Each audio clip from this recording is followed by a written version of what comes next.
بەناوی خوای گەورە سڵاوتان لەبێت بینەرانی بەڕێز و خۆشەویست حکومەت هێرێم لە 2020دا 4 موچەی دابەش کردو و ناشزانرێت کەی موچەی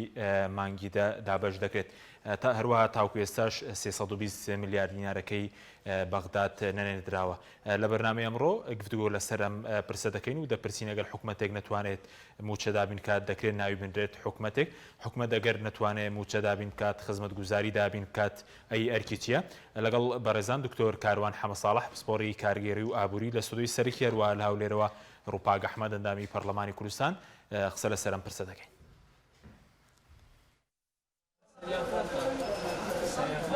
حکوومەتی هەرێم 4 موچەی ساڵی 2020 دابەش کردووە. چاوەڕوانیش دەکرێت لەم ساڵدا 1 موچەی دیکە دابەش بکات.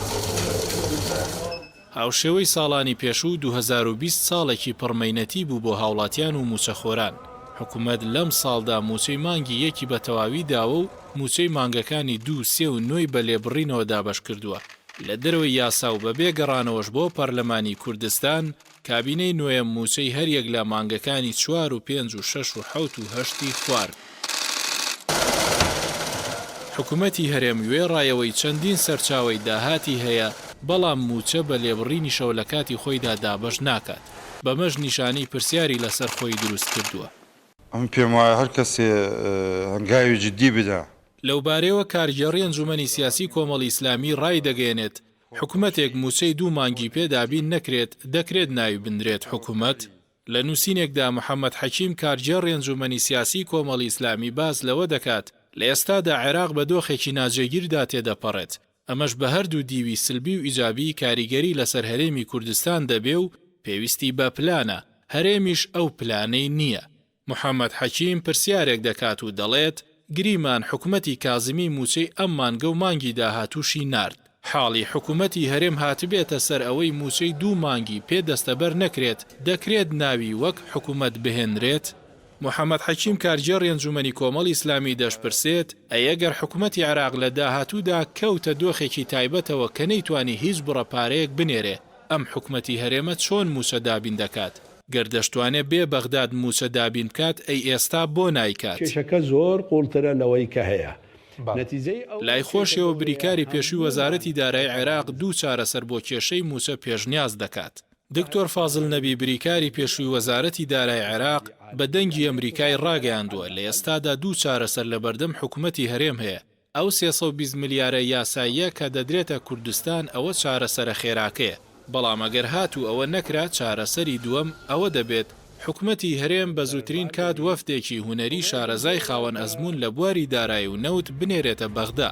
بۆ ئەوەی لەگەڵ حکوومەتی بەغدا وەزارەتی نەوت و دامەزراوەی سۆمۆ دابنیشن و بگەنە ڕێکەوتنێک. ئەو کاتە ڕێکەوتنەکە مولزەم دەبێت کە وەزارەتی دارایی عێراق جێبەجێ بکات. حکوومەتی هەرێم بۆ دابینکردنی موچەی تەواوی موچەخۆران لە مانگێکدا پێویستی بە 895 میلیارد دینار هەیە. بە بڕوای بەشێک لە شارەزایانی ئابووری ئەگەر داهاتەکانی هەرێم لە نەوت و خاڵە سنووریەکان و داهاتی ناوخۆ لە دەستێکی پاکدا بن بەشی تەواوی موچە دەکات. لە ئێستاشدا حکوومەتی هەرێمی کوردستان بۆ پرسی موچە دەستەوەستان لێی دانیشتووە، نە لە ناوخۆدا کێشەکە چارەسەر دەکات نە وەفدێکی خاوەن بڕیاریش بۆ ڕێکەوتن دەنێرێتە بەغدا.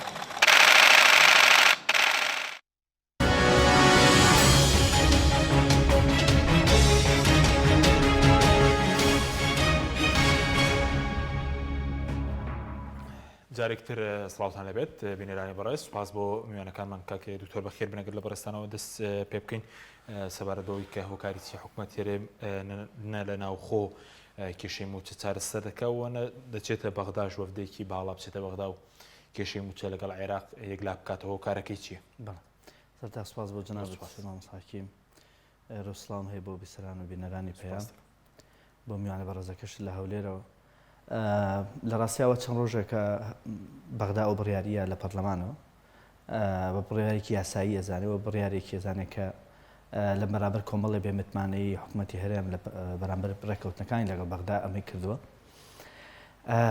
لە ڕاستی ئەمە لەبەرەوەی 30 ساڵ ئەمە دەسازیمان نەکردو بۆ قەیرانەکان کە هیچ وڵاتێکیش نەتووشی قەیران نەبێت و قەیران شتێک نییە بڵێ لە دەسەڵاتی منایە. عقلەتی ئیداری عقلەتی حکومڕانی بە جۆرێکە کە ئەبێتەوە هەمیشە ئامادەبی بۆ قەیرانەکان، چکە ناکرێت مجازەفە بە ژیانی هاوڵاتیانەوە بکەیت. ناکرێت هاوڵاتیان بە داهاتوویەکی نادیار ببەسی و ببەستیتەوە بڵێ ئەگەر چێ ڕوویە بابزانین چی ئێتە پێش ئەگەر موچە هەبوو ئین ئەگەر نەبوو ناین جار بەبزان ڕێکەوتن چیە بێنی هاوڵاتیان بەرگە ئەم قەیران ناگرن لەوانەیە حیزبێکی دەوڵەمەند بەرگە بگرێت شخصێکی قاچاقچی بەرگە بگرێ بەڵام هاوڵاتیانێک کە چاوەڕێی موچەکەیەتی بەرگەی ئەوە ناگرێت داهاتوو ئەوە نادیار بێت نەزانە سبەینە چی ڕوایە یاین تەنانەت ڕێکەوتنەکانی پێشوشان لەگەڵ بەغدایە وازح و شەفاف نییە کە ئەمە بەڕاستی دۆخێکی دەرونی شڵەژانێکی سیاسی اقتصادی دارایی بۆ خێزانەکان و بۆ هاوڵاتیان و بۆ بازار و بۆ هەرێمی کوردستان بەڕاستی تا ڕادێک دروست کردووە ئەمڕۆ وەک بینیمان سەر و کۆمار بڕیارەکە ئیمزا نەکرد یاسای قەرزکردنەکە پێم وایە ئەمە چەند شوێنێکیش ئاگادارن پێدانەوەی دەرفەتێکە بۆ دانوستان کە توانێتی ئەو قوتە بەکاربێنێت پێدانەوەی دەرفەتێکە بۆ ئەوی جارێکی تر بەغدا و هەرێمی کوردستان ڕێ بکەون چکە کاک حەکیم باڵا بەس ئەو ترسناکی سەر و کۆمار ڕەتی کرد و واژۆنێکە تەنها بۆ 15 ڕۆژی تر یاساکە دەچێتە بواری جێبەجێکردنەوە ینی دەرفەتەکە بۆ 15 ڕۆژەیە کە چی بکرێ بۆ بیزەبەت ئەوەیە ینی بواری وە کاتی دانوستانی درێژ کردەوە کە پێم وایە بەشێکی زۆری ئەمە لە سوودی حکوومەتی هەرێمە چکە کاک حەکیم ینی وەک چۆن ئێمە هیچ کاتێک بۆ قەیرانەکان ئامادە ساز نەبووین لە کۆرۆناوە بیگرە لە دابەزین دەرخینەوە بگرە لە هاتنی داعشەوە بیگرە لەدا یعنی لە زۆرێک لە شتەکانەوە لە بەکارهێنانی کارتە فشارەکان لەلایەن بەغدا وڵاتانی تریشەوە بۆیە ئێستا ئێمە گرفتێکی زۆر گەورترمان لەڕێە ئەویش یاسای بودجەی 2021 لە بەغدا بەڕێوە یعنی نزیک بۆتەوە ئێمە ئێستا لێرە ئەبێ متمانەیەک دروستکەینەوە لەگەڵ بەغداد بۆ ئەوەی بەڕاستی کارەسات ڕوونیا لە بودجێ دوور ئەم ڕێکەوتنێکە کراوە لە مانگی هەشتەوە قسەی لەسەر کراوە هەرێمی کوردستان پابەتنەوە بۆ 3 مانگ بووە باشە و با پێت بڵم یەکەم جارە لە مێژوو ڕێکەوتنی بەغدا و هەرێمی کوردستانە باز لە بودجەی سیادی پێشمەرگە بکرێت لە ناو 3 مانگەیە هاوڵاتان کەمیزان بەڵام حکوومەتی هەرێمی کوردستان هەر بەلاشەوە گرنگ نەبوو کە ئەمە شتێکی باش بوو لە قەرزەکەش حسایان نابووە نزیکی 66 بلەن ڕاستەکەمە بەڵام بڕێکی باشە لەو بڕەپارەیش کە ئیتیزاماتی کۆمپانیاکانە و سەرشایستەی کۆمپانیاکانە و کە کاریان کردووە لێرە لە بەرامبەر ئەوەی کە نەوتەکە بنێرێ بۆ سۆمە لە ڕێی سۆمەوە بڕوات حکوومەتی بەغدا ئامادە بۆ 356 ملیار لە 356 میلیۆندا لە 9 ملیار دلار بدا بە حکوومەتی هەرێم بووە ئەمەش لەوانەیە بەلایەوە کەم بێ بەڵام ینی ئێستا فەرم ئەو یاسای لە بەغدا لەم چەند ڕۆژە دەرچوو هیچی ئەوانەتیان نیە کەواتە ئەمە نیشانی ئەوەیە زیاتر لەوە مووقیفێکی سیاسی وەک لەوەی مووقیفێک بێ کە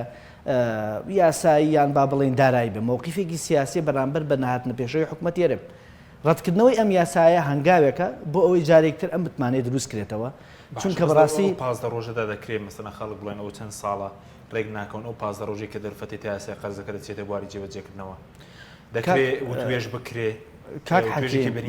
وتوبێژ دەستی پێ کردووە بەڵام بەداخەوە بار بە تەلەفونە بە علاقاتی شخصیە بە کۆمەڵەشتە یعنی بەڵام شێوازە ڕسمەکەی دەستی پێ نەکردووە بەشێکی بۆ ئەوەیە زەمینە سازیە بکرێت بۆی کە وەفد و بە شکستەوە نێنەوە یانمان بڵێن هیچ لایەک شکست نێنەوە ڕێکەوتنێکی کۆنکرێتی بکرێ لێ ئێستا خەریکی بە ڕێگەی تەلەفۆن هەر علاقات دوێنەران لە بەغداوە ئەوانەی ئێرش خەریکی دروستکردنی زەمینە سازەکەن بەس هیوادارم ڕازگۆیانە ئەو زەمینە سازی بکرێت بۆ کاتکوشتن نەبێ وەزائیدەن مەسج نەبێ بۆ وڵاتانی ئیقلیمی کەوانەی ئێستا هاتوون لەسەر خەتن بۆی ئەمە دەرفەتێ بدرێ مەسجێ نەبێ بۆ ئەوان کە بڵێن ئەوە خەتای ئێمە نێ خەتای بەغدا نا ئەبێ ڕازگۆ بینێمە چونکە بەڕاستی لە موازنەی 2021 کە حکوومەتی بەغدا ئەگەر بێت و تێیپەڕێنێ و حق شایستەکانی هەرێمی کوردستان بەو شێوەیە نەبێ کە هاوڵاتیان چاوەڕێتی بەڕاستی دۆخێکی زۆر خراپ ڕوەیە حکوومەت ئەو جارێکی تر دەڵێمە نابێت جارێکی تر ئێستا تا ئێستا گرەوی کردووە لەسەر دان بەخۆداگرتنی هاوڵاتیان جارێکی تر گەرەوە بکاتەوە بودجێک لە بەغدا و تێپەڕێت لە کاتێکە کاک حەکیم هەرێمی کوردستان بە دڵنیاییەوە 100% بە ژمارە بە پێی زانیارەکانمان بە پێی لێگانەوەکان ئێستا بەداهاتی ناوخۆ خۆی و بەداهاتی بێجگە 250 برمیلەکەش تەنها بەداهاتی ناوخۆ بەڵێ بێجگە لە 320ەکە چەند جارێ وتومانە موچی پێدابی نەکرێ کاک حەکیم بەس مانگی پێشوو داهاتی مانگی پێشووی قاچاخی لە یەکێک لە سنوورەکانە 45 میلیۆن دلار بووە لە هەرێمی کوردستانە باشە داهاتی ئەحزاب و ئەوانەی کە پارەکان نانەوە بۆ ناو حکومەت کە حکومەتیش ئێستا بەم جۆرەی لێ هاتووە سەروی 170 ملیارە باشە هەرێمی کوردستان نزیکی 40 بۆ 45 ملیار لە هینە وەرەگرێت لە هاوپەیمانانە وەرەگرێت ئەو 45 وەرەگری چەندێک یەکات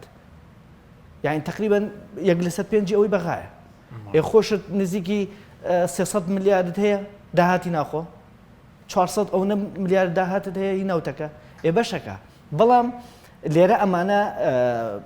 گرفتەکە لەسەر ئەوەیە یعنی حکوومەت ئەبێ بە جۆرێک نیشتیمانی بێ خەمی هاوڵاتەکان لە پێشە مشتێکە بێەوە بەڕاستی ئێمە ینی کاتی ئەومان نەماوە چاوەڕێ بکەین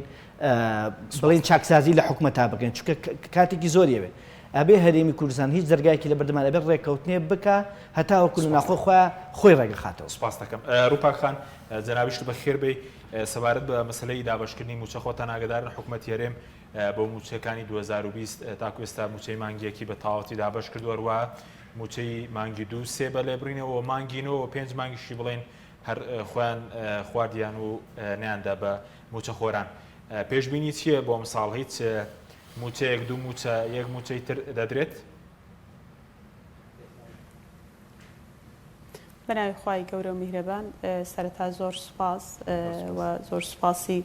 بینەرانیش دەکەم کە بە دیارمانەوە دانیشتوون و سوپاسی میوانە بە ڕێزەکەشتان دەکەم. بەڵێ حکوومەت هەرێمی کوردستان بۆ ساڵی 2020 تەنها 4 موچەی داوە مانگی 1 بە تەواوی داویەتی 2 3 بە لێبڕنی 121 مانگی 9 بە لێبڕنی 118 و موچەی مانگی دا تا ئێستا چارەنووسی نادیارە و حکوومەت هەرێمی کوردستان ئەوەی ڕاگەیاند ئەگەر ئەو بەشە بودجێ 320 ملیارە کە لە بەغداوە بێ ئەوە دەتوانن موچە دابەش بکەن ئەگەرنا پێم وایە هیچ بەدیلێکی ترنیان نییە و دابەشی نەکەن. ئەگەر 320 ملیارەکە بێ اینجا حکوومەت هەرێمی کوردستان 4 موچە بە لێبڕینەوە دەدا چونکە پێم وایە ئەو مانگەش کە مانگی 10 موچە بدا پێم وایە بەرنامەی وایە بە لێبڕینەوە بیدا و تەنها یەک موچەی لە ماوە 1 ساڵ واتە 12 مانگ یەک موچەی بە تەواوی توانیوێتی دابەشی سەر موچە خۆرانی بکە. بەڕاستی ئێمە زۆر پێمان سەیرە ینی حکومڕانی بەو جۆرە عەقڵیەتە دەکرێ حکومڕانی ینی بەبێ گۆڕانکاری لە خۆکردن و چاکسازیکردن چۆن دەکرێت یعنی تو لە ساڵێکدا نەتوانی 5 موچە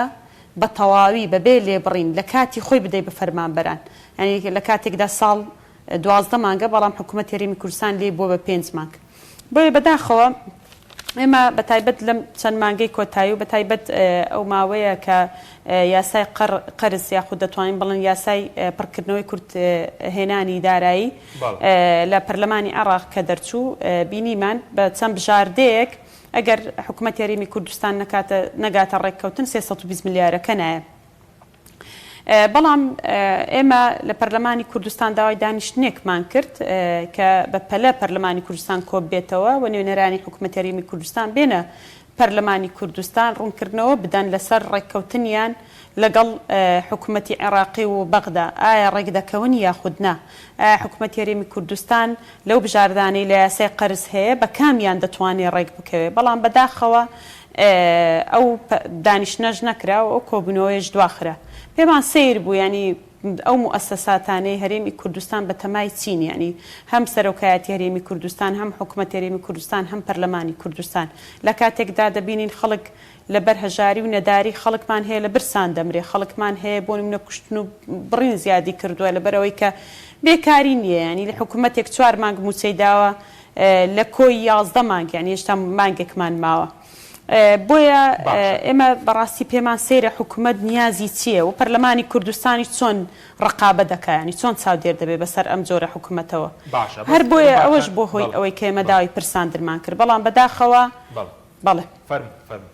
بەڵام بەداخەوە دەبینین 81 پەرلەمانتار کە خۆیان بە نوێنەری خەڵکی هەرێمی کوردستان دەزانن 81 پەرلەمانتار متمانەیان داوە بۆ حکوومەتە شکست خواردووە کە ئێستا دەبینین خەڵکی هەرێمی کوردستانیان تووشی چ دۆخێک کردووە حکومڕانی بۆ جۆرە عەقڵیەتە ناکرێ ئێمە سەرەتا لە یاسای چاکسازی بە حکوومەت هەرێمی کوردستانمان ڕاگەیان چاکسازی دەبێت لە داهات بکرێ چاکسازی ئەو چاکسازیە نییە کە تۆ دەست ببەی بۆ خەرجیەکان ئێمە دەمانزانی کە ڕووبەڕووی ڕۆژێکی وەکو ئەمڕۆ دەبینەوە کە چاکسازی لە داهات نەکرێت چۆن دەست دەبەی بۆ خەرجیەکان کاک حەچیم دەمەوێت ئەوە بخەمەڕ و تەواوی یاسای چاکسازی بەو هەموو کرچ و کاڵیانەی کە تێیدا ئەگەر دەست بن بۆ دەرماڵی فەرمانبەران دەرماڵی فەرمانبەرانیش هەمووی ببڕنەوە ئەو بندیوارانش ببڕن کە هی دوو حیزبی دەسەڵاتن کە من قناعەت ناکەم بیبڕن بە هەر هەمووی بە گوێرەی ئەو بەدواداچوون وە ئەو زانیاریانە ئێمە هەمانە 100 میلیارد دەگەڕێتەوە بۆ حکوومەت هەرێمی کوردستان حکوومەت هەرێمی کوردستان ئێستا بە 2 مانگ جارێک 400 میلیاری هەیە بۆ دابەشکردنی موچە کە 100 میلیاریش بگەڕێتەوە بۆ خەزێنەی حکوومەت هەرێمی کوردستان و وەزارەتی دارایی دەکاتە 500 میلیار هێشتا حکوومەت ناتوانێت بە لێبڕینەوە موچە دابەش بکە بۆ ئێمە ئەو کاتە قەناعەتمان بۆ کە دەبێت چاکسازی لە داهات بکرێت چاکسازی لە خاڵە سنووریەکان لە داهاتی نەوت لە فرۆشتنی نەوت چکە بەڕاستی تا ئێستا ئێمە داهات لە هەرێمی کوردستان ڕوون نییە ئێمە وەکو پەرلەمانتارە نازانین داهاتی هەرێمی کوردستان چەندە هەم داهاتی ناوخۆ نازانین چەندە هەم داهاتی خاڵە سنووریەکان نازانین چەندەوە داهاتی نەوتیشەوە بە خۆتان دەزانن یعنی داهاتی نەوت لە 2013ەوە نەوت دەفرۆشرێ و بە ناوی ئابووری سەربەخۆ بەڵام تا ئێستا کەس نازانی داهاتی نەوت چەندەوە داهاتی نەوت شەفاف نییە بۆیە ئێمە بەداخەوە یعنی حکوومەتی هەرێمی کوردستان تا ئێستا جیا لەوەی کە چارەسەری پێنیە بۆ ئەم دۆخە بەڵام نایە وەڵامی پرسیارەکانی ئێمەش بداتەوە کە پرسیاری خەڵکی هەرێمی کوردستان باشە بەس بە بۆ چوونی بەڕێزت ئەگەر حکوومەتێک نتوانێت تەنانەت موچەکە مافێکی سەرەتایە بیدات دەکرێت پێی بگوترێ حکوومەت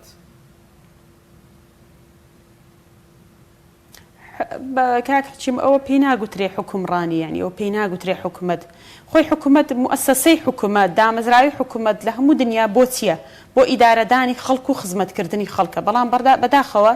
حکوومەت هەرێمی کوردستان بە هەموو شێوازێک بە چەندین شێواز خەڵک دەچەوسێنێتەوە باوەڕ کە هیچ دەرگایەکی بەڕووی خەڵکی هەرێمی کوردستان دانەهێشتۆتەوە یعنی بەکراوەی خەڵک لە 2014ەوە لە 2014 بەولاوە لە کابینەی هەشتم کە 36 موچەی بە پاشەکەوتکراویدا 36 موچەی پاشەکەوت کرد عفو هەشت موچە هەر نەدرا بە درێژایی کابینەی هەشتم لە 2014 پێم وایە خەڵک بیری لەوە کردەوە کە دەست بکە بە ئیش و بۆ خۆی کار بکە چای لەو موچەیە نەبێت چکە و حکوومەتە بە کاڵک حکومڕانی نایە ناتوانانی موچە دابەش بکە بەڵام بەداخەوە ینی ئەو بەرپرسە حیزبیە چاوبرسیانە ینی چاویان بڕیوەتە هەموو کاروبارێکی خەڵک دەستی کرد بە ئیشی خۆی بۆی بخۆی کار بکە و کاسپی بکە ئەوەندە بەرپرسەکان چاوبرسی بوون ئەو خەڵکی کە بە خۆی کاری دەکرد چاویان بڕیە کاری خەڵکیش بۆ نمونە ینی نمونەیەکی بەسیتت بۆ بهێنبەوە خەڵکی هەرێمی کوردستان لە دوای 2014 پێم وایە بەسیترین کار کە بیری لێ کردەوە بیکە دانانی دوکانێکە یا خودمارکێتێکە بۆی خواردنی ڕۆژانە ینی بفرۆشێ و بۆی بژێوی ژیانی ڕۆژانەیان پێ دابین بکەن بەڵام بەداخەوە لە دوای ئەو بەدواداچوونەی کە ئێمە لە ماوەی ڕابردوو کردمان بازاری مارکێتەکانیشیان قۆرخ کردووە ینی بزانە ئەوەندە ئەو بەرپرسە حیزبیانە ئەوەندە چاوچنۆکن هەرچی بەرپرسی حیزبی هەیە چوە مارکێتی گەورەی کردوتەوە و بۆ خۆی لە خۆی دەکڕێ بۆ خۆی بەخۆی دەفرۆشێتەوە ینی بازارگیان وا قۆرخ کردووە ئەوەشیان بۆ خەڵک نەهێشتۆتەوە ئەوەش بۆ خەڵک بەڕاوا نابینن کە خەڵک بۆ خۆی ئیش بکات چاوی لە دەستی حکوومەت نەبێت بۆیە حەچی دەرگایە پێم وایە بەڕووی خەڵکی هەرێمی کوردستانیان داخستووە هەم لە وەرگرتنی باجی زۆر هەم لە وەرگرتنی پارەی ئاوی زۆر پارەی کارەبا ینی بە چەند شێواز بە چەند دین شێواز دێ حکوومەت هەرێمی کوردستان پارە لە خەڵک وەردەگرێت ینی پێمان سەیرە حکوومەت هەرێمی کوردستان لە کاتێکدا کە موچە نادا چۆن ئەوەندە بارگرانی دەخاتە سەر خەڵکی هەرێمی کوردستان سوپاس دەکەم کاکتۆر بکرێم وڵای بەڕێزوتت بۆ مەسەلەی موچە ئێمە لە ناوخۆ چارەسەر نیە بەبێ بەغدا ئیلا ئەوەی کە وەفدەکە بڕوات بۆ بەغداد چارەسەر هەیە کاک حەکیم ینی باش چارەسەرەکە دەتوانێت خێرایە لە ناوخۆ هەر چارەسەری زۆر خێرا هەیە ئەتوانێت جێبەجێ کرێ بەڵام قسەکە لەسەر ئەم ئێرادەی بڕیاردانە باش بە چارەسەر خێرایەکە چییە بۆ چارەسەری خێرا من قسەکە لەسەر چییە 30 ساڵە کۆمەڵی ئەحزاب و کۆمەڵی ئەشخاص دەستیان کردو بەسەر سەروەتی ژێرزەویە و سەر زەویش و لەگەڵیشە سەرچاوی مرۆی چۆن سەرچاوی مرۆی کەکە لە سایە چلی فەرمانبەرانی گشتی موچەخۆری بندیوارن ئەوە دەستگرتنە بەسەر سەرچاوی مرۆیشە لە سایە چلی فەرمانبەرانی حکوومەت هەرێمی کوردستان بێجگە لە خانیشتەکان بندیوارن تۆ سەرچاوی مرۆیەکەش دەستی کردو بەسەریا و زەویەکەش ئەوە بین چۆن تەخشان و پەخشان نەکرێ وەزائیدەن ئەوە بین ژێرزەویشی بەو جۆرێ ئەمە ئەگە بتەوێت بڕیارێکی عاجل بێ بڕیارێکی چاکسازی ڕادیکاڵ بێ شتێگەی لە علمی گۆڕانکاریە کە لە علمی ئیدارە لە وڵاتان ئەخوێنرێ ئەگەر قیادێ بێ قیادێکی سەرکەوتو بێ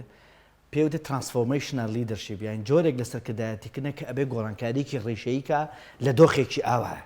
بەڵام ئێستا ئەوانەی کە ئەشخاصن مەکتەبی سیاسی حیزبەکان و زۆرێک لەو حیزبانی کە بڕاستی پشکی شێریان هەیە لەو گەندەڵیە و وەکو حەڵقەیەک بەسراونتە بێ و زائیدەن منفەزی ژیانی ئەوان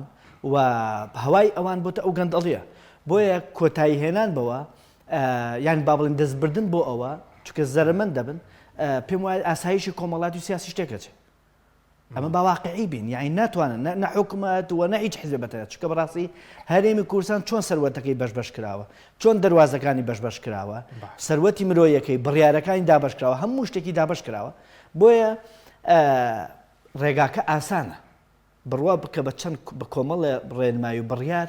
ئەتوانێ موچەی هەرێمی کوردستان تەنها لە ناوخوای دابین کرد بەڵام ئایا ویستێکەیە نییە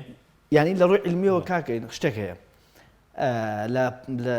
حکومڕانی سعید مە ئەخوێنێت ئەڵ ئەگە بتەوێت حکوومەتێک بزانانی ئەم حکوومەتە تا چەند ویستی چاکسازی هەیە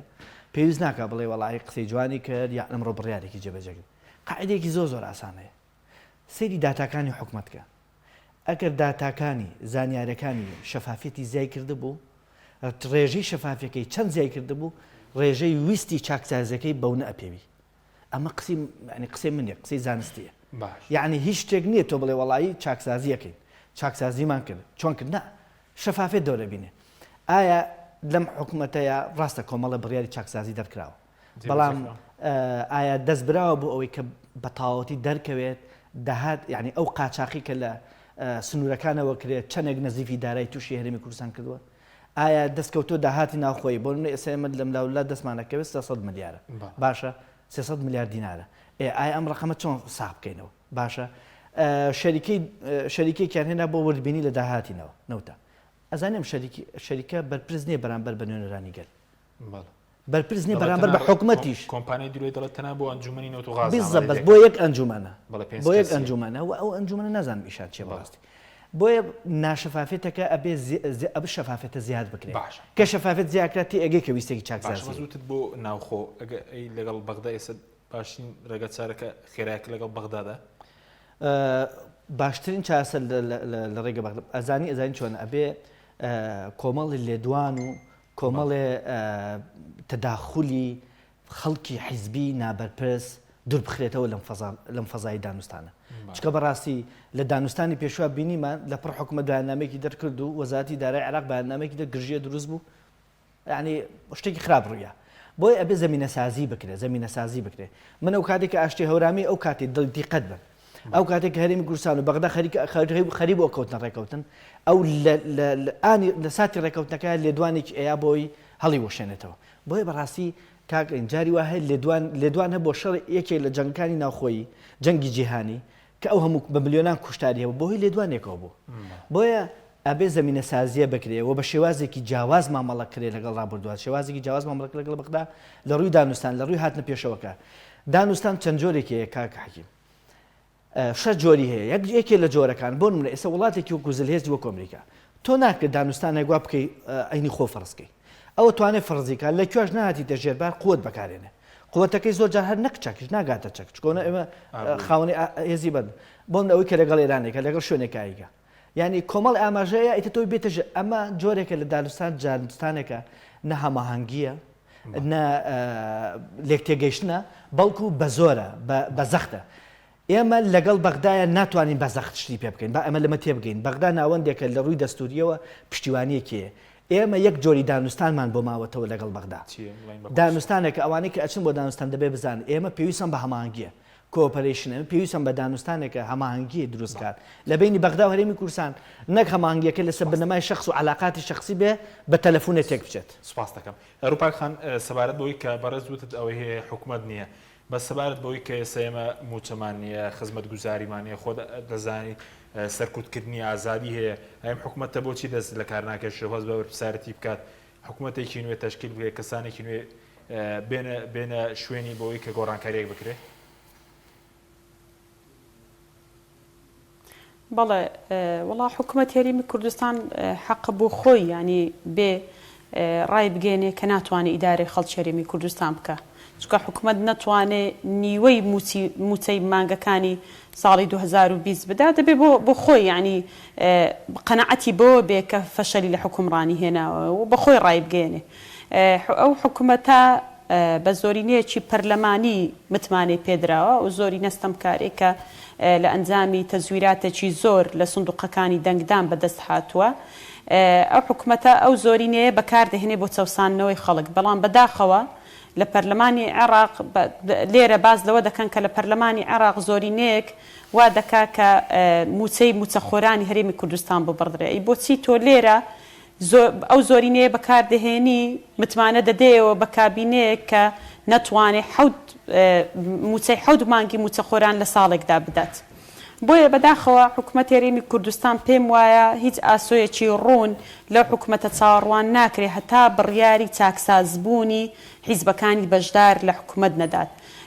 ئەوان یاسایەکیان دەرکرد بە ناوی یاسای چاکسازی بەڵام بە خۆیان کاری پێناکەن چونکە ئێمە پێم وان نییە حیزبمان هەبێ لە هەرێمی کوردستان هەم کورسیەکانی پەرلەمانی کوردستانی ژوامان پێ دەڵێەوە هەم ئەو هێز و قووەتەی هەیەانە لە پارتی و یەکێتی بەهێزتر بێ هەچی هێزە لە دەست ئەوانە هەچی خاڵی گومرجێ لە دەست ئەوانە حکوومەتە خۆیان پێکهێنەری حکوومەتن پەرلەمانە زۆرینەیان هەیە بۆچی چاکسازی کە پێم وایە دروشمی ئەو کابینەیە بوو بۆچی نایەن ئەو چاکسازیە بکەن ینی ئەو بەشەی کە ئێمە لە ئاسخواست و داواکاری ئێمەش نەبوو بۆچی نایکەن ینی چێ دەستی ئەوانی گرتووە ئێمە این دەستمان گرتووە بۆ حکوومەت هەرێمی کوردستان بیر لە داهاتووی خۆی ناکاتەوە کە دەبینین چەند ساڵێکی ماوە ینی 3 ساڵی ماوە لە حکومڕانی بۆ بیر لە داهاتووی حکومڕانی خۆی ناکاتەوە بۆیە بەڕاستی خەڵکی هەرێمی کوردستان بێ ئەمەل بووە لەوەی کە حکوومەت هەرێمی کوردستان بتوانێت حکومڕانیەکی ڕەشید بکە چونکە ئەو هەموو ناشەفاف بوونی حکوومەت هەرێمی کوردستان دەبیندرێ و ئەو هەموو گەندەڵیەی لە سەردەمی کابینەکانی ڕابردوو ژێمە هەر ناڵێن هەر ئەم کابینەیە بەڵام چێ کابینەکانی ڕابردوو و ئێستاش چێ پێکهێنەری بووە هەردوو حیزبی دەسەڵات بووە هەتا دوو حیزبی دەسەڵات بڕیاری نەهێشتنی گەندەڵی و بنەبڕکردنی گەندەڵی بە فعلی نەدەن پێم وایە حکوومەت هەرێمی کوردستان ناتوانێت ینی ئەو چاکسازیە بکە کە خۆی دروشمی بووە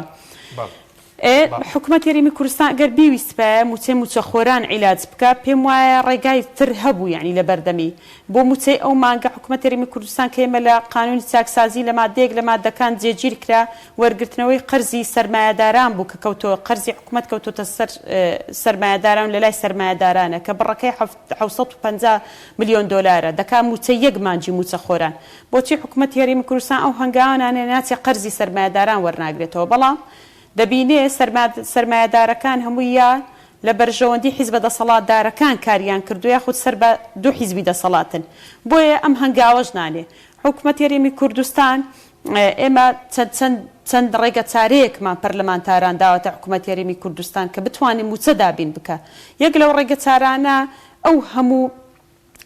قاچاغیەکە لە خاڵە سنووریەکان هەیە کە کۆمپانیا حیزبیەکان دەستیان بەسەردا گرتووە داوامان کردووە کە داهاتی خاڵە سنووریەکان و ئەو قاچاغیە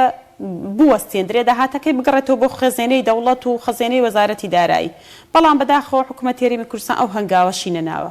حکوومەت هەرێمی کوردستان داوامان کردووە کە ڕێککەوێ لەگەڵ بەغدا بەو چەند بژاردانەی کە هەیە بەڵام بەداخەوە ئەو هەنگاوەشی نەناوە داوامان کردووە حکوومەت هەرێمی کوردستان داهاتەکانی شەفاف بێ لە پەرلەمانی کوردستان بۆ خەڵکی هەرێمی کوردستان ڕوونی کاتەوە کە داهاتی چەندە و چەندی بە قاچاق دەبردرێ و چەندی دەچێتە ناو گیرفانی بەرپرسە حیزبیەکان بەڵام بەداخەوە ئەوەش ناکە بۆیە ئێمە بێ ئەمەل بووین بەڕاستی ئێمە هەر ئاوا ناین ینی بێ دیراسەکردن بڵێن ئێمە بێ ئەمەل بووین لەوەی کە حکوومەت هەرێمی کوردستان بتوانێت کێشەی موچە چارەسەر بکە حکوومەت هەرێمی کوردستان بێ هیواییەکی بەڕاستی وای دروست کردووە لە ناو خەڵکی هەرێمی کوردستان و بەشێک لە پەرلەمانتارانیش کە ئێمە بێ هیوا بووین لەوەی کە حکوومەت هەرێمی کوردستان بتوانێت پرسی موچە و هەروەها کۆمەڵێک پرس بۆ نمونە خزمەتگوزاری بۆ نمونە شەفافبوونی داهات لە هەرێمی کوردستان ئێمە کۆمەڵێک لەو پرسانە ئێمە بێ هیوا بووین لەوەی حکوومەت هەرێمی کوردستان بتوانێت چاچیکە سپاس دەکەین ڕووپاخان ناوبڕێکمان هەیە دواتر دەگەڕێم وڵاتان بەڵێ بینەرانی بەڕێز ناوبەڕێکی کورت و دەگەڕێنەوە وڵاتە. تۆپ ئارت تاکە بریکاری تۆڕی میدیایی کۆمەڵ بۆ بەرهەمهێنان و بڵاوکردنەوەی ڕێکلام.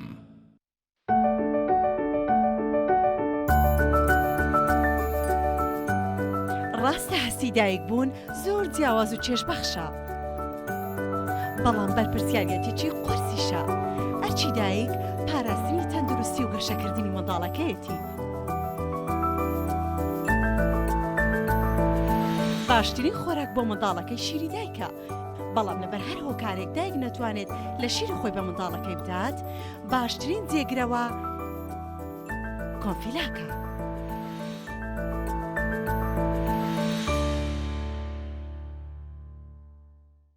چۆن زۆپای ئەسڵی تۆیۆتۆمی تۆربۆ یابانی دەناسرێتەوە. وشەی تۆربۆ ناوی مارکەکە نیە، ناوی مارکە ئەسڵیەکە تۆیۆتۆمیە و ئێستا لە عێراق و کوردستان بە تۆربۆ ناسراوە و هەر بەم هۆیەوە دەرفەت بۆ ساختی ئەم کاڵایە لە بازاردا زۆر بووە و بە ناوی تۆربۆ لە وڵاتانی تر ساختە دەکرێت. بۆیە پێتان ڕادەگەیەنین کە تەنها وشەی تۆیۆتۆمی مارکە ئەسڵیەکەیە. گەرانتی 3 ساڵی لەگەڵدایە. بە تەنها زۆپای تۆیۆتۆمی فتیلەکەی سیاڵقی هەیە کە بەشی 3 ساڵ دەکات. زۆپای تۆیۆتۆمی یابانی مۆدێل RC37 ئارامی و دڵنیایی. ئەم قڕاناوی چالاکە حەزی لە چپسێکی چاکە بۆ یانینی لای تاکە زۆر تەندروستە و زۆر پاکە. ئەم چەشناوی باریە حەزی لە چپسی نینیە نینی تامی سروشتیە هیچ چپسێک وەک ئەو نییە. هەر جوانیش کوڕێکی جوانە حەزی لە ئاهەنگێرانە لە یادی لەدایک بوونەکەی چپسی نینی بوو هەڵبژار دەکەی. نینی هاوڕێی مناڵانە تامی خۆشە و بێزیانە بۆ و ڕەنگی هەمە جۆرە شێوە و قەبارەی زۆرە. بشاری نینی تامێکی لە یاد نەکراو. بە خۆپارێزیەوە لەگەڵ کتێب هاوڕێ دەبین. لەژێر چاودێری پارێزگاری سلێمانی و باوکاری ژووری بازرگانی و پیشەسازی سلێمانی کۆمپانیای ئەتڵەس لاسیل دووەمین خولی پێشەنگای نێودەوڵەتی سلێمانی بۆ کتێب لە هەفتەیادی دامزرانی سلێمانی لە 18 تا 27 یانزەی 2020 ڕێک دەخا بە بەشداری چەندین ناوەند و بڵاوکراوەی نیشتیمانی و عەرەبی و بیانی بە ڕەچاوکردنی ڕێنماییە تەندروستیەکان پێشەنگای نێودەوڵەتی سلێمانی پێشوازی لە هاوڕێیان و خوێنەرانی کتێب دەکات. بە خۆپارێزیەوە لەگەڵ کتێب هاوڕێ دەبین.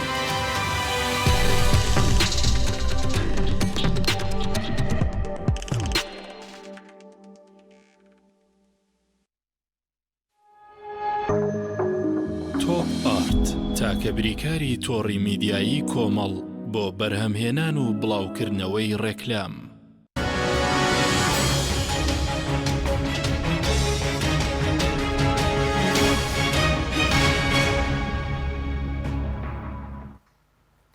جارێکتر سڵاوتان لەبێت بینەرانی بەڕێز کاک دکتۆر بگەڕێم ڕای بەڕێز سەبارەت بۆی کەوتت وا باشەوە دێک بڕات بۆ باغدا بەزێمە دەبین 6 ڕۆژ یاسای قەرزەکە پسند کراوەتە یاسای جوافدەی نەڕۆیشتووە سەرۆکی حکوومەت خۆی دەڵێن لێرە نییە و دەڕۆژە چۆتە دەرەوەی وڵات و نازان لێ بەکوێ نیزەرونیە لەم کاتە لێرە بێ و کۆبوونەوە بکەن و وەفدێکی خاوەن بڕیار بچێتە بەغداد. ڕاست وڵای ئەوە گومانیتیان یانی پەرلەمانتاران لە بەغدا لەگەڵ جەنابدا لەگەڵ شوێن لە شوێنەکانە بۆ میدیا قسەیان کردووە ئێوەمانان قسەمان کردووە کە بەڕاستی باشترین حل ڕێکەوتنە لەگەڵ بەغدا هەگەرچی من وەکو شخصی خەم هەموو جارێ وتومە هەرێمی کوردستان پێویستی بە ڕێکەوتنە لەگەڵ بەغدا 5 بۆ 10 ساڵ چکە دۆخی هەرێمی کوردستان ئێمە لە ڕێی عیلمیەوە هەڵسەنگاندمان بە دۆخی هەرێمی کوردستان ئەگەر لێمەڕەوە دەست باتە چاکسازی بە زۆر بە جدیش دەست با پێویستی بە 5 ساڵە بۆ ئەوەی بەڕاستی ئاساوارەکانی کۆتایی پێبێنێ و خەڵک ژیانێکی شەرەفمەندانەی بۆ دروست بێن. کا حەکیم ئەمێ بچینەوە سەر ئەوە هەنێک کەس هەیە بێتاوان دروست دەرنەچن لەم قەیرانە و هەمیشە ناویان بهێنرێ بۆی ببێت پند و عیبرات بۆ ئەوانەی کە ڕۆژە ڕۆژان ئەیانێ حکومڕانی کەن و دەسەڵاتێکیان هەبێەوە خەڵک بەلاڕێیا بن پەرلەمان بەڕێیا بن ئاشتێورامی کێکە لەو نمونانە. من ئەتوانم بەڵام لە 2015 لە شوێنەکە ئاماژەم بەوە کەوتم کاکە ئەمە زۆر خەتەرە. هەموو بڕیارەکان لای ئەم پیاوەیە فرۆشتنی نەوت دەرهێنانینەوە با بازارکردنەوە عەقدەکانی هێنان و بردننی وەزائیدەن کابرایەکە چەند لێزانە لە ڕووی دانوستانە لە ڕووی دروستکردنی عەقدا من لە ڕوو عیلمەکە بڵم لێزانە بەس ناڵم عیلمی پێ چکە بەڕاستی عیلمەکەی بە خراپ شکاوەتەوە بەڵام پێی بوو کە توانی حکوومەت هەڵفریوێنێ و پەرلەمان بەلاڕێیا بڕە و سەرۆکی حیزبەکانیش بەلاڕێیا بڕێ بۆ یەکێک لەوانی کە کارەساتی بە هەرێمی کوردستانە هێنا ئاشتێوەران بوو کە ئەو کاتەوتم کاکە ئەم پیاوە نەمێنێ کارەسات ڕوایە بە دقیق ئێسش بە ئەرشیف ماوت ئەم پیاوە نەمێنێ کارەسات ڕوایە بۆ لە بەرەوەی زۆرێک شتەکان تەنها بە شخصی کردوێتی و خۆی کردوێتی و پەیوەندەکان خۆی ئێزانێ بە شێوەیەکی موەسەسی نەکراوە و من ئەو کاتە تەمەناکەم هیچی لێنێ چکە چۆن زەلامی قەرزارە بێ بچی بیپارێزی بۆی پارەکەەوە نەفەوتێ بەڕاستی ئێستا بە ئاشتێوەرانی بپارێزرێت چکە زۆر شتی لە خۆی و وزیری سامانە سوشتەکان گرفتەکە یەک شتە ئەو هەموو پەنەیاوە ئەو هەموو پەنەیاوە هێشتا گلەی هەیەکە نەکراوە بە سەرۆکی بە وەزیری سامان سوشتەکان کاکە بە ناوی ئابووری سەربەخەوە ئێمە بە قسە لەسەر مەکەین بە ئەرقام حکوومەت و هەرێم حکوومەت و پەرلەمان و سەرۆک حیزبەکانیشی خەڵەتان بە ئەرقامی گەورە یعنی بە هەموو عەقڵێکی ئەیوە 2015 و 2016 بە 2 ساڵ ئێمە نزیکی 80 ملیار دلار 70 ملیار دلار بۆ هەرێمی کوردستان هێنین ئەگەر بێت و نەیفرۆشین یعنی لە 24 مانگە بە قسەی خۆی 2015 و 16 24 مانگە بۆ 24 مانگ 70 ملیار یعنی بەلایانی کەمەوە مانگی 3 ملیاری بەس بەرەکەوێت باشە ئێستا ئێمە 750 میلیۆنمان نییە بۆ مانگی بۆ موچە ئەم ڕقەمانە بۆ ئەمە قسەیەک ئێمە لەبەر ئەو ڕقەمانە بوو حکوومەت کارەساتە بە دانوستان لەگەڵ ئاشتێوەرامی بخڵەتی یعنی لێت باتەوە وەزای دەنباسی لەوە کرد ئێمە هەناردێنەوە ئەگەین 1 میلیۆن کاکە ئەگەر ئەمە بەرپرسیارەتێکی حکومی هەبوو ئەگەر کۆمپانیایەکی هەبوو قسەی لەگەڵاکردن خەڵەتان دوی حەقی خۆی بۆ دەستی خۆش بێت کۆمپانیا بچۆ بێن بە دادگا بەڵام کاتێککە بە پرسیارەتێکی گشتی حکومی هەیە فەرموو لێ پرسنەوەی لەگەڵاکە ئەگەر ڕاستی نەکردووە حاسەبیکەن ئەگەر زانیاری هەڵەیاوە حەز کاکە شەریکەیەک با یەک نمونە باسکەم شەریکە ئەنڕۆن هەیە شەریکەیەک بوو لە ساڵی 90ەکان باشە تەنها لەبەروی معلوماتی لە خاوەن پشکەکان چۆن شەریکەیەک ئێستا خاوەن پشکە 1 میلیۆن پشکی هەیە گریمان ئەم حکوومەتە 5 میلیۆن پشکی هەیە کاکە ئەم حکوومەتە باوە کۆمپانیا تەحاملکە هەموو نەفرێ پشکێکی هەیە باشە 5 میلیۆن پشک هەیە لەم حکوومەتەیە باوەڕگە هەر وەکو کۆمپانیای پشکدار تەعاملکە ئەمەی لێ قوبڵ ناکرێت لە ئاشتێوەرامی قوبڵ ناکرێت ئەم خاوەنی شەریکە ئەمڕۆن لەبەر ئەوەی زانیارەکانی ئەمریکا بوو زانیارەکانی کە ئێمە ئەو کاتە بۆی ئەممانە خوێن باز لە شەفافێتەکرا لە حکومڕانیە کە چەند گرنگە تەنانەت لە کۆمپانیایەکی شاکە گشتی بێت چکە مافی خەڵکی لەسرە نابێ خەڵک بەلاڕێیا بەرەوە ئەبێ حکوومەت و یاسا هەبێ بۆی لێ پسلیان لەگەڵاکە زانیاری شاردی بۆ لە خاوەن پشکەکان کاتێکی زانی بەهای پشکەکان زۆر دابەزی هەمووی زەرەری کرد ئەم پیاوە بە جۆرێک یاسا و ئینەکە قورس بوو بەرامبەری خۆی کوشت لەبەروی هەستی کرد فەشەلیە ناوە هەستی کرد ڕووی کردو لەگەڵ خاوەن پشکەکانە یعنی ئێستا ئاشتی هەورامی ناڵم خۆی بکوژێ بەس کاکە بابێ بەس گرتەکە بالضبط لیژنەکە من ئەسڵم بڕۆمبەر بۆ لیژنەیەکی حیزبیە یەک کەسیتیانی مختص بێ لە بوارەکەی خۆی بێجگە ئاشتێوەرامی بۆیە ئاشتێوەرامی ئەتوانێت هەر هەمویان بەلاڕێیا بەرێ با نمونەیەکی تر باسکەم چکە من ئەمەوێت قسەکان جیاواز بێ لەوەی تەنها قسێکی وا بکەم کە وترابێ ئێمە شتێکمانە خوێن زۆر دوور بوو لە مەسەلەی داراییکی زۆر قرس بوو تەفاسیلێکی ورد بوو لە داراییە حسابات و حکوومەت و حکمڕانی و ئەم تەفاسیلە کە وڵاتێکی زۆر پێشکەوت و جێبەجێ کرد وتمان بە پرۆفیسۆرەکە ئەمە هەر بۆ بیسەران باگویان لێبێ وتمان ئەرێ ئەم مەوزوعایمە 50 ساڵێتە حکومەت ناگاتەوەی ئیشمان بەم عیلمە بێ وتی نا ئێوە وڵاتەکەتان وای لێ ئەوان 2008 پیان وتین وڵاتەکەتان وای لێ ئەگەر خەڵکێکی بەیانی هات بەم زمانە قسەی لەگەڵاکردن با ئێوە هەبن لێ تێبگەن تێگەی لەم قسە با ئێوە لە ناخوای ئیشی پێ نەکەن بەڵام ئەگەر یەکێ بەرامبەری بەکارێنە لێ تێبگەن کاکە ئاشتی هەورامی عەقدەکان ئاوا خاتە بەردەمی لیژنە کەس دەی تێ ناکات کەس نازانێ بیخوێنێتەوە کەس نازانێ ئەستڵ تێرمی کاکە اختصاص جیایە زاراوەکان لی تێ ناگەن بۆیە بەڕاستی لە ڕووی هەناردینەوتەوە لە ڕووی ژمارەوە هەمویانی بەلاڕێیا بن فەرموو ئێمە بەو ئەرقامانە داهاتی خۆمان لە بەغدا بڕی باشە ئەگەر ئێستا بەڵام گریمان ئێستا ئەڵەیە کاکە لە بەرەوەی قسەکەی ئاشتێوەرامی تاوە نەبوو بەس خۆ ئێستا 860 ملیار دینار داهاتی ناوخۆیە ئەتوانێت بەبێ بەغام موچەبات ئێ باشە تۆ لە پێناوی ئەوەی خۆت موچەبەی وتی پارەی زۆرترم دەسەکەوێت پشتە کردە بەغا یەک جاری پشتی دێک و موچەی خۆت بە ئەوی تریش ئەگەنەیە با بتوانین لە کارتە سیاسەکان نەسووتێنی و باشتر بەرامبەر بەغدا بکەن با وڵاتان اعترافمان پێکەن بڵێن ئەمانە توانیان لەسەر پێی خۆیان بۆستن چونکە لە ئاخیرە ئێمە ئەمان و چی ئەمان و سەربەخۆی ئابووری منە و کاتە زانی ئەمە چی ئەمە دەمە سەربەخۆی ئابووری نییە چەند جار ئەمەم ڕاست کردەوە ئەمە سەربەخۆی دارایی ئەگەر جێبەجێش بێ سەربەخۆی ئابووری ئەوەیە کە تۆ بتوانێت ڕێ لە تەماتە بگری بێتە وڵاتە سەربەخۆی ئابووری بڕیاردانی ئابووریە بڕیاردانی ئیداری کاکە ئەزانی لەم قەیرانە جوتیار چ وەزایکی هەیە بە قاچاق ئەوەندە بەرهەم ئێتە ئەم وڵاتە جوتیار کاری نەماوە کەرتی تایبەت کاری نەماوە بۆیە بەڕاستی ڕێگە بێت تەواویکەم ئێمە ئەبێ هەموو ئەوانەی کە دەستیان نەبووە لە ینی غەڵەتی استراتیژی ئابووری سەربەخۆ هەڵێکی زۆر استراتیژی بوو یعنی بۆ نمونە کاتێک کە تۆ بڕیار لەسەر ئابووری سەربەخۆ نایی بڕیار بێ لەسەر ئابووری سەربەخۆ بەس بۆ مانگێ فەرمو ئەم بڕیاری ئاشتێورامی جێبەجێکە بزانە چی دەرەجێ بەس تۆ بڕیارێک ئەی بە کۆتایی بەبێ حسابکردن بۆ هیچ ئەگەرێکی خراپ ئەمە قەرارێکی استراتیژی زۆر خەڵەتە فەرمو کێ باجەگە نە حیزبەیە نە شەخسی حیزبەیە نە ئاشتی هەورامیایی بەس هاوڵاتیان هەیە بۆیە بەڕاستی ئەبێ پەرلەمان جارێکی تر قسە لەسەرەوە کاتەوە ئەبێ مەلەفی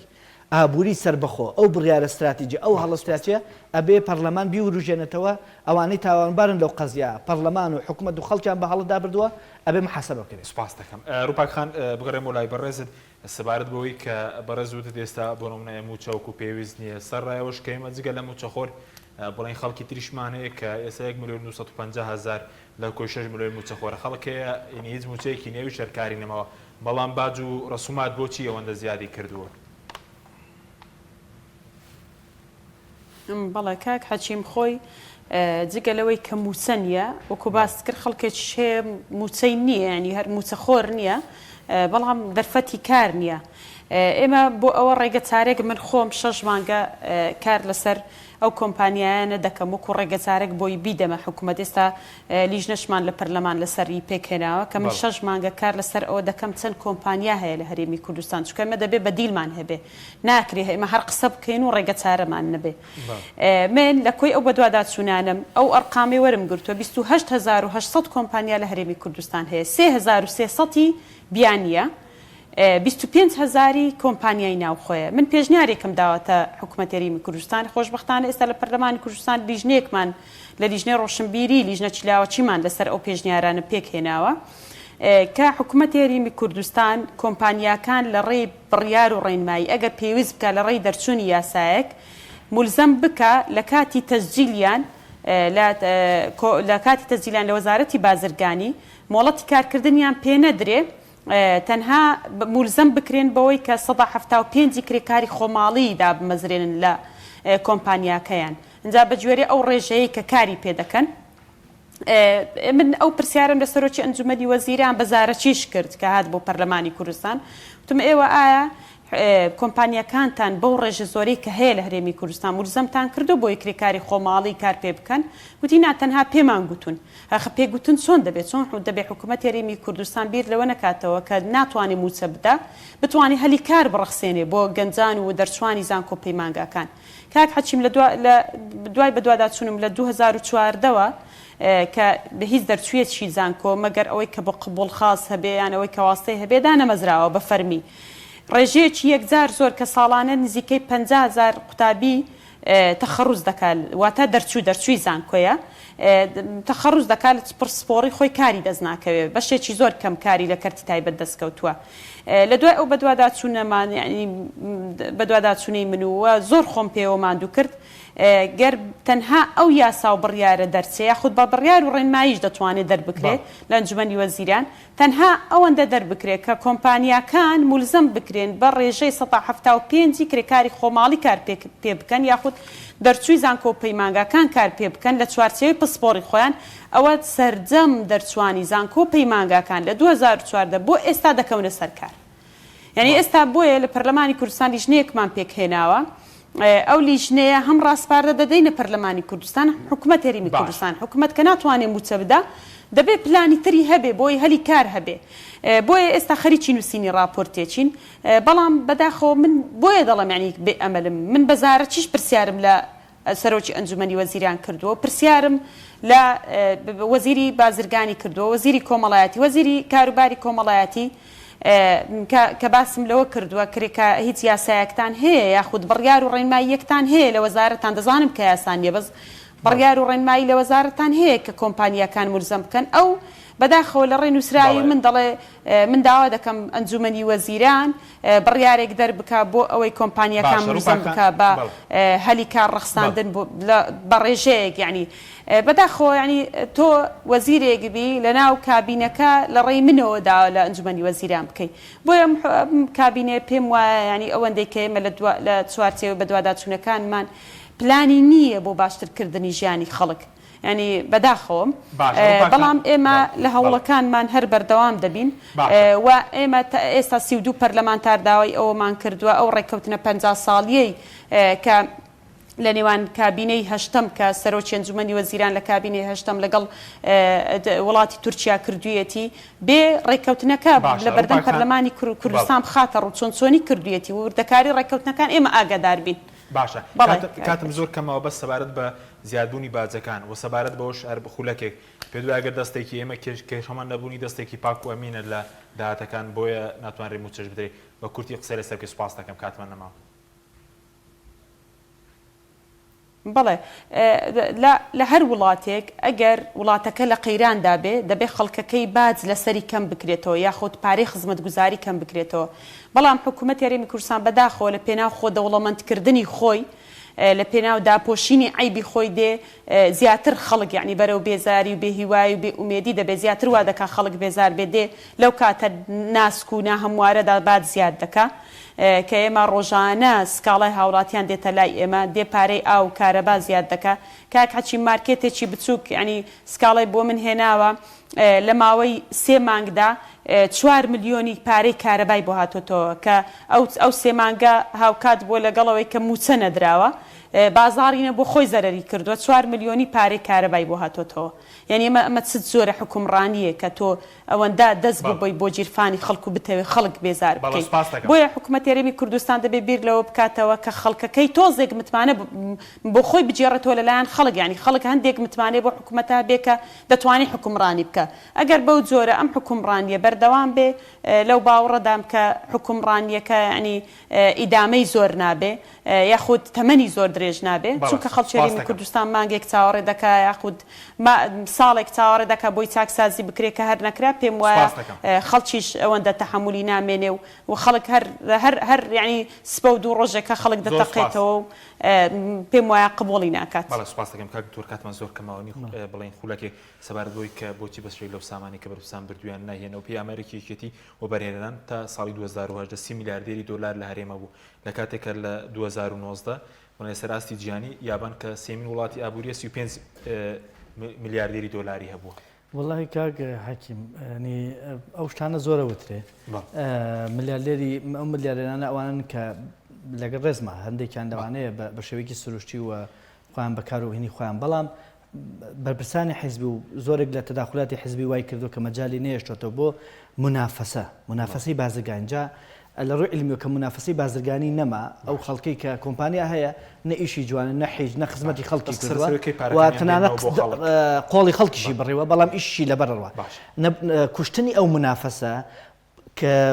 کەتی تایبەت تووشی شکستەکە و لێوە ئەو بێکاریە زیادەکە کە ئێستا و مانگیرمان خواردەوە دەستێ باشە بەس کاتیونێ پارەکانی ژێر زەمینەکان و ئەوانی تریش بێنەوە وەڵاهی ئەوەی سەرزەمینەکە جارە با بێننەوە چکەوەی سەرزەمینیش هەیە کە بە دیار چاوی من و تۆوە لە ڕێی گومرگەکانەوە لە ڕێی بە قاچاقبردننی بەرهەمەکانەوە وەزائیدەن پارەی بندیوارەکان کە بە ئاشکرا چێتە گیرفانی ئەشخاصی حیزبی ئەوانە پارەی سەر دیوارن سەر زەوین با ئەو بێنەوە و پارەی ژێرزەویەکە من لای خۆمەواڵم با موچێک خەڵک بن ئەوە ئەیەن دەست خەڵک حکومەت چکە بەڕاستی ئەوەی کە بە فیڕۆ ئەدەی لە هەرێمی کوردستانە نمونەی نیە لە هیچ وڵاتێکی جیهانە. سپاس دەکەم زۆر سپاس بۆ بەرەزان دکتۆر کاروان حەمە ساڵح پسپۆری کارگەری و ئابووری هەروە ڕوپاگ ئەحمەد ئەندامی پەرلەمانی کوردستان سپاس بۆ بینەرانی بەڕێز سپاس بۆ ئەو کاران تا بەرنامەیەکی دیکە خواتان لەگەڵ.